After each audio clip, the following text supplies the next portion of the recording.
कुछ चीज़ें मैं बात शुरू करने से पहले क्लियर कर दूं कि शब्दों से मेरी दोस्ती बहुत पुरानी नहीं है। ये जो शब्दों से मेरी दोस्ती है ये बहुत नई है, और खासकर मेरी तरफ से शब्दों की तरफ से शब्दों ने जब दोस्ती के लिए मेरी तरफ हाथ बढ़ाया तो वो बहुत पहले बढ़ाया, और उनसे वो दोस्ती मेरी अब धीरे धीरे हो पाई। और आज इस महफिल में आके मुझे लग रहा है कि आज शब्दों की और मेरी पहली कॉफी है। ठीक है, तो ऐसा लग रहा है कि हाँ, आज कॉफी के लिए आए हैं और आज कुछ बातें होंगी, कुछ मेरी तरफ से, कुछ शब्दों की तरफ से, कुछ शायर की तरफ से, कुछ शायरी की तरफ से। ठीक है, तो मैं आप लोगों को कुछ कहानी नुमा चीज़ें बताऊंगा। ठीक है, कहानी के फॉर्मेट में आपसे कुछ कुछ बातें करूंगा, और उसकी शुरुआत जैसे कि अब मुझे महसूस हो रहा है कि ये महफिल काफ़ी शायराना होने वाली है और बहुत सारे शेर हमें सुनने को मिलेंगे। तो उसकी दो चार लाइनें जो मुझे लगता है कि जितना भी कुछ मैंने लिखा है उसमें से एक मैं आप लोगों के सामने रखूं। तो एक शब्द है तन्हाई। ठीक है, लगता है कि तन्हाई एक बहुत तन्हा शब्द है ना? लगता है ना तन्हाई अकेली होगी, बट कहते हैं कि तन्हाई एक तुम ही नहीं, तन्हा तन्हा जमाना है। हमें लगता है हम ही अकेले हैं, कि बाकी सब तो हंस रहे हैं, खेल रहे हैं, गा रहे हैं, है ना? तो उस बात पे है कि तुम ही नहीं, तन्हा तन्हा जमाना है। और वो कहते हैं कि तन्हाई तन्हा आती है ना, कि वो कहते हैं कि तन्हाई तन्हा आती है, मगर मैंने अक्सर तन्हाओं को हजूम में देखा है, भीड़ में तन्हाई का एहसास।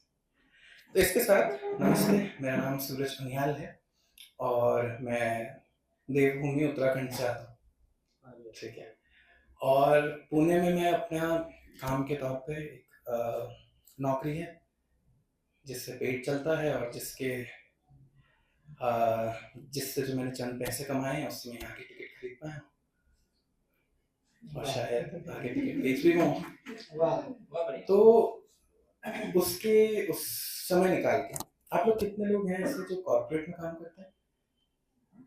अच्छा, कुछ लोग हैं, कुछ नहीं है। मैं आप लोगों को एक फिनोमेना बताता हूँ। ठीक है, बेसिक भूगोल विज्ञान हम सब लोग जानते हैं, धरती घूमती है, दिन होता है, धरती घूमती है, रात होती है।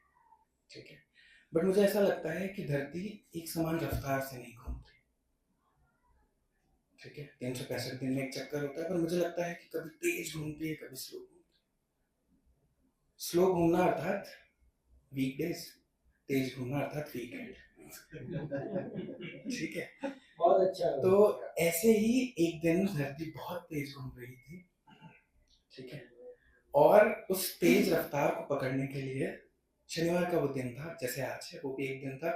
मैं जल्दी उठकर बिस्तर से आलस को बिस्तर पर सुलाकर अपनी कुर्सी और मेज पर आ गया। कुछ लिखने नहीं आया था, सिर्फ आलस को खुद से दूर करने के लिए मैं कुर्सी पर जाकर अपना गंदा कमरा देखकर उसका आरोप किसी दूसरी चीज पर मढ़ने के लिए मैंने अपने घर के ऊपर, हमारे यहाँ पे उसे रैक कहते हैं, घर के ऊपर एक जगह होती है जहाँ पे आप अपना पुराना सामान रखते हैं, तो वहां पर मुझे एक कागजों का गट्ठा या अखबार का गट्ठा कह सकते हैं उसे, अखबार का गट्ठा मुझे दिखा वहां पर। तो मैं किराए के कमरे पे रहता हूँ और वो गट्ठा मुझसे पुराना था उस कमरे में, पर वो देख के इतना पुराना लग रहा था कि मुझे ऐसा लग रहा था कि उसमें रामायण और महाभारत की खबरें भी होंगी, और उसमें थी भी। महाभारत की तो नहीं, रामायण की 3 खबरें उसमें से मैंने हेडलाइंस नोट करी। तो वो कुछ ऐसी थी कि कुदरत का करिश्मा, राम नाम लिखते ही पानी पर तैरे पत्थर, विज्ञान भी हुआ नतमस्तक। एक खबर ये थी, मैंने पन्ना पलटा, उसमें लिखा था राक्षस राज का फायर सिस्टम फेल, एक अकेले बानर ने बनाया शहर को राख का ढेर। ठीक है, ऐसी एक तीसरी खबर भी उसी के आसपास थी, रावण के गढ़ में पवन पुत्र का तांडव था। वो अखबार का गट्ठा, उसमें कुछ इस तरह की खबरें थी, क्योंकि काफी पुराना, मतलब कि उसको जिस तरह से बांधा गया था ना, वो रस्सी वहीं थी, अखबार उसमें से बाहर आने की कोशिश कर रहे थे। वो इतना टाइट कसा हुआ था कि अखबार फट जाता है ना जब आप टाइट किसी कागज पे एकदम रस्सी बांधते हैं, या अगर ऐसे आप, तो उसमें से वो फटने लगता है, तो उस तरह का उतना पुराना गड्ढा था वो अखबार कि उसमें खबरें, बट मुझे उसमें वड़ा पाव नजर आ रहा था। मुझे वड़ा पाव बड़ा पसंद है, और अच्छा मिल जाए तो वो बहुत ही अच्छा। तो वो मुझे ना वड़ा पाव जैसा लग रहा था। मैंने पास में जाके देखा, फिर लगा काफी पुराना वड़ा पाव है, ताजा खाया जाए, है ना। तो उसको उठा के मैं स्कूटी में डाल के उस कागज के गट्ठे से वड़ा पाव बनाने के लिए निकल गया। ठीक है। उससे जब अपने थैले में लेके मैं उसको निकल रहा था, जब मैं एक दुकान पे पहुंचा तो मुझे एक स्पेशल प्रकार की एक दुकान दिखी। उस दुकान में एक ऐसी मशीन थी जिसमें यहाँ से अखबार डालो, यहाँ से वड़ा पाव निकलता है। यहाँ से वड़ा पाव नहीं, यहाँ से अखबार डालो, यहाँ से वड़ा पाव, यहाँ से अखबार डालो, यहाँ से वड़ा पाव। मजाक कर रहा हूँ। एक रद्दी की दुकान थी। मुझे लगा ये मैं वहां पे दे दूंगा और मेरे वड़ा पाव का जुगाड़ हो जाएगा। सही है ना। चाचा से बात करी, मैंने कहा काका कसरत देता है क्या है ऐसा ना है। तो उन्होंने कहा 12 रुपए किलो। और मुझे ये अंदाजा था कि मेरा जो ये वड़ा पाव जो मेरे पास है वो 1 किलो से ऊपर नहीं है। तो 1 रुपये मेरे पास था, 14 रुपए का मैंने मोल भाव किया। तो उन्होंने कहा ठीक है मैं तोलता हूँ। अपना तराजू कैलकुलेट करने लगे। इलेक्ट्रिक वाला नहीं था उनके पास, वो था उनके पास एक तरफ बाट रखते हैं, हमारे बाट कहते हैं उसको, जो आपके लोहे का एक, जिसमें 1 किलो का वजन रखते हैं, दूसरी तरफ आप अखबार। तो जब तक वो सब कर रहे थे, मैं उनके फैक्ट्री का एक मुआयना ले रहा था। दो कदम दो कदम मैंने उनकी दुकान के अंदर की तरफ गए तो वो मुझे एक ग्रेवयार्ड जैसा लगा, है ना, कब्रिस्तान जैसा। और वहां पे वो सब चीजें थी जो हमारे लिए कभी बहुत दिल अजीज थी, है ना। जैसे अभी मेरे पास ये जैकेट है, बहुत नया है, बहुत अजीज है मेरा, बट कुछ समय बाद इसका रंग उतर जाएगा और शायद मैं इसकी तरफ देखूंगी ना। वहां पे मेरी नजर पड़ी एक जंग लगी साइकिल। वो साइकिल जिसको खरीदने के लिए किसी ने अपने पिता के कई दिन चक्कर लगाए। हो सकता है कई दिन, कई महीने, और मेरे पिताजी जैसे रहे तो हो सकता है कई साल भी। गर्मी की कई दोपहरें उसके घुटने छिले होंगे जब वो नया नया साइकिल सीखा होगा। पर आज वो साइकिल ग्रेवयार्ड में पड़ी है। थोड़ा आगे बढ़ा, एक बल्ला दिखा मुझे जिसमें ब्राउन कलर की टेप लगी होती थी, क्योंकि इलेक्ट्रिकल टेप थोड़ा सा महंगी आती है, जो उसकी पकड़ भी अच्छी रहती है। तो घर में अमूमन वो ब्राउन टेप मिल जाती है। तो वो ब्राउन टेप उस बैट पे लगी हुई थी। वो बैट जिसमें दिन में मम्मी पापा, पापा जनरली काम पे रहते हैं, माँ दादी को सुला के दिन में जब दोपहर की नींद होती है, गर्मी की छुट्टियाँ, तो उसके बाद हो सकता है वो बल्ला किसी ने बना के और फिर दोपहर में बहुत दोपहर खेला हो। बट आज उस यादों के ग्रेवयार्ड में पड़ा। इतने में मेरी नजर एक दूर पड़ी किताब, कॉपी या डायरी कह सकते हैं, अगर हम सही मायने में शब्दों, सही शब्द अगर इस्तेमाल करें तो डायरी जैसा हमें कुछ दिखा। तो वो डायरी जो थी वो बहुत पुरानी डायरी, मतलब एकदम उसके पन्ने निकल रहे हैं, वो सब हो रहा है, तो वैसे किसी इंसान की थी। उस डायरी में बहुत कुछ नहीं, जैसे जाकिर भाई कहते हैं ना कि जूते कोई कोई बनाता है पहनते समय, है ना, और आपका कपड़े कोई कोई बनाता है पहनते समय, तो ऐसे ही महसूस हर कोई करता है, लिख कोई कोई पाता है। उसमें से कुछ यहाँ पे आए हैं, बोल कोई कोई पाता है, तो वो लोग होते हैं। तो वैसे ही उस इंसान ने किसी और शायरों के शब्दों का इस्तेमाल किया, उनको किराए पे लिया, और अपने जो चीजें हैं उसकी वो लिखनी चाहिए। उसमें 2-3 शेर हैं, वो पढ़ के और फिर मैं आप लोगों को खत्म करता हूँ। वो मैं पूरी नहीं पढ़ पाया, वो डायरी में पूरी नहीं पढ़ पाया, क्योंकि उसमें उसके जीवन में जो एक रिश्ता है, उसके जो मल्टीपल फेजेस हैं उसके बारे में बात करी थी। तो जैसे ही मैंने वो खोला तो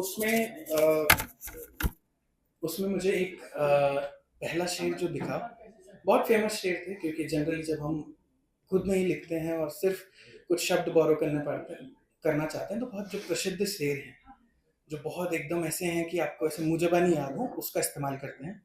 तो उसमें से जो पहला था, उसमें यह था कि सुना है लोग उसे आंख भर के देखते हैं,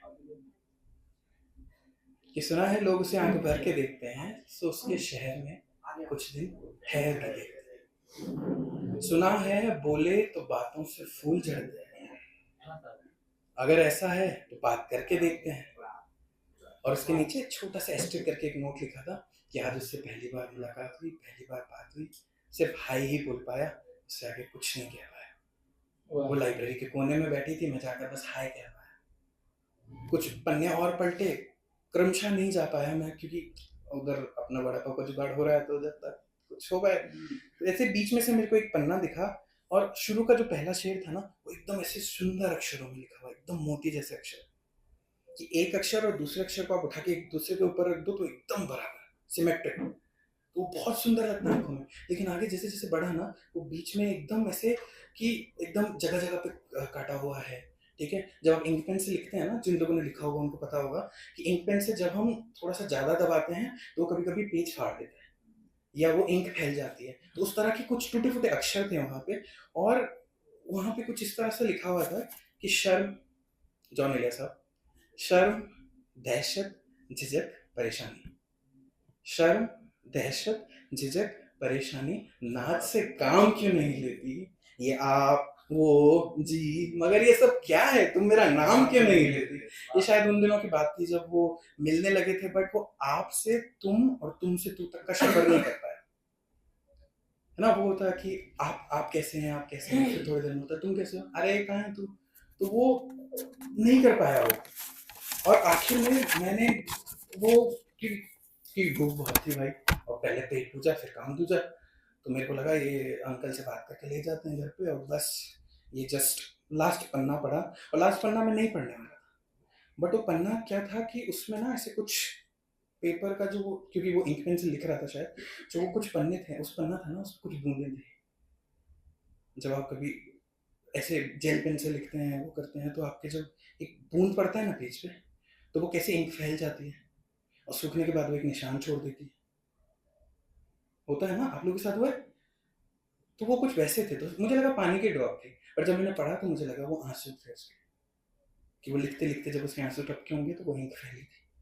वो यहाँ लिखा था कि ये थोड़ा गुस्सा था कि इससे पहले कि बेवफा हो जाए, अहमद फराज साहब, कि इससे पहले बेवफा हो जाए, क्यों ना है दोस्त जुदा हो जाए,